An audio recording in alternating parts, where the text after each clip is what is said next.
Voltamos com o programa Mar Sem Fim, hoje na Ilha do Mel, litoral do Paraná. A ilha, com 27 quilômetros quadrados, está situada na entrada da Baía de Paranaguá, bem próxima ao porto. Um dos ambientes costeiros mais delicados e pródigo na Ilha do Mel é a Restinga. Bem, a ilha, ela, diferentemente de grande parte do litoral sul e sudeste do Brasil, ela ainda tem uma grande proporção de planície litorânea. E sobre essas planícies litorâneas se desenvolvem as chamadas restingas, que é um tipo de vegetação, né, bastante frágil e bastante diferenciada do resto dos tipos vegetacionais da Mata Atlântica. Então, esse tipo de vegetação, ela é a primeira a desaparecer quando se inicia a especulação imobiliária. As restingas têm papel fundamental na proteção dos ambientes costeiros. As restingas, elas são bastante diferenciadas porque elas têm uma flora teoricamente ou proporcionalmente mais pobre em termos de espécie, comparativamente à Mata Atlântica. No entanto, é um ecossistema e uma vegetação muito associada à chegada, né, de rios do interior do continente.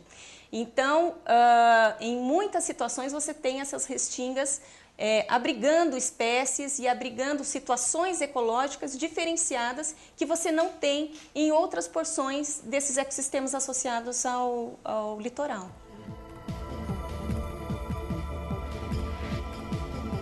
O movimento de navios é constante por aqui. E eles contribuem com a bioinvasão ao despejar a água de lastro. Estudos da Universidade Federal do Paraná detectaram um mexilhão exótico que já toma o lugar dos nativos nos costões da Ilha do Mel.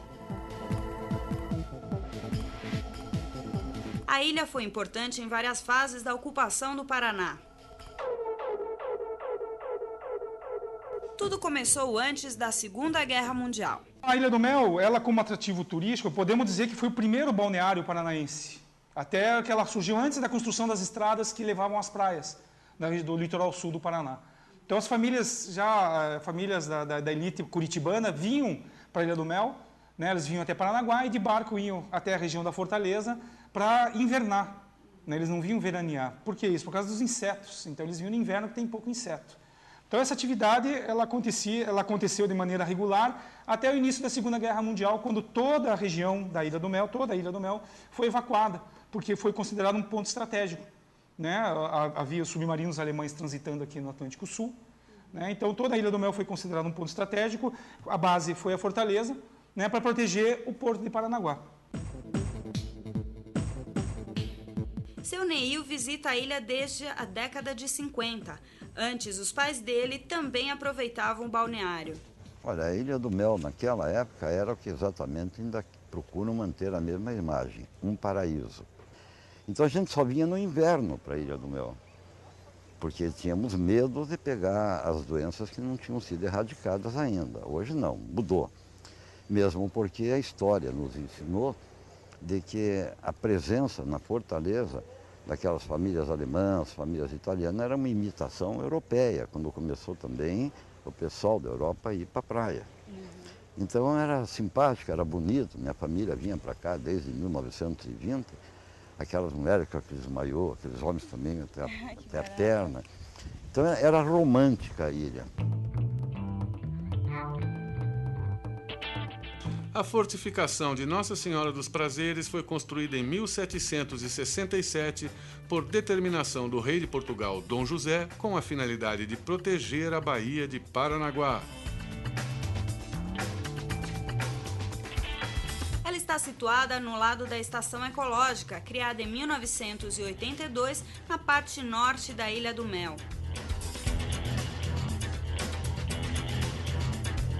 Por aqui, a visitação e a ocupação se intensificaram a partir da década de 70. Coincidentemente, né, nesse período da criação da estação ecológica, na verdade um pouquinho antes, na década de 70, a ilha começou a ser procurada por pessoas que tinham uma forma de vida alternativa e ela passou a ser um reduto para hippies, inclusive, pessoas que gostavam desse convívio com a natureza, né? Então, a partir dessa década de 70, começou a haver uma pressão pelo turismo, né?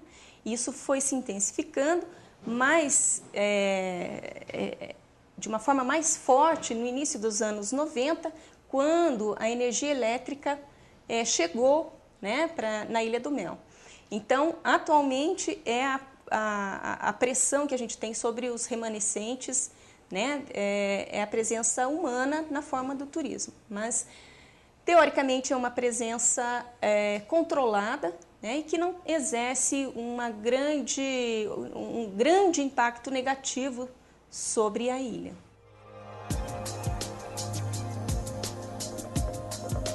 Com a visitação mais intensiva, os terrenos dos ilhéus passaram a ser cobiçados para a atividade turística.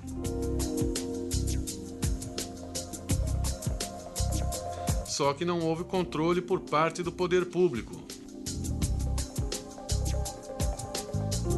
A consequência foi o crescimento desordenado e a exclusão dos moradores tradicionais. Desde o início da ocupação turística da ilha, cometeu-se o equívoco de não se considerar as populações nativas no planejamento. Então, a maioria dos planos de desenvolvimento sempre excluíram os nativos das suas discussões, né? E quando eles aproximaram os nativos, né, os nativos não tiveram a chance de opinar, porque já existiam pessoas de fora, né, morando na ilha e explorando a ilha comercialmente. Que isso começa a acontecer na década de 80. Então, na década de 80, os mochileiros vêm para cá, né, vão fazer camping selvagem na ilha, né, se hospedando primeiramente na casa dos pescadores e, no segundo momento, comprando esses terrenos e transformando esses terrenos em comércios, restaurantes, pousadas, campings até. Nós tivemos casos assim, não é vergonha contar, de que foi trocado um terreno por um garrafão de pinga. Que isso? Então, quem que está errado? Quem vendeu a pinga e que tinha consciência de que o terreno do lado era dele também, ou aquele que veio para comprar essa?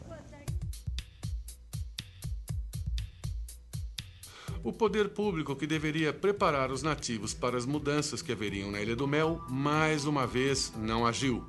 Não há conflito pessoal, mas aquele encabulamento do nativo... Não tem também a opção, né? Não tem, porque ficou com a autoestima achatada. Aquele que veio de fora, ele veio para cá com maior conhecimento generalizado do que o nativo, é compreensível isso. E ele descurou de que o nativo tinha maior conhecimento aqui das coisas que na cidade não existiam.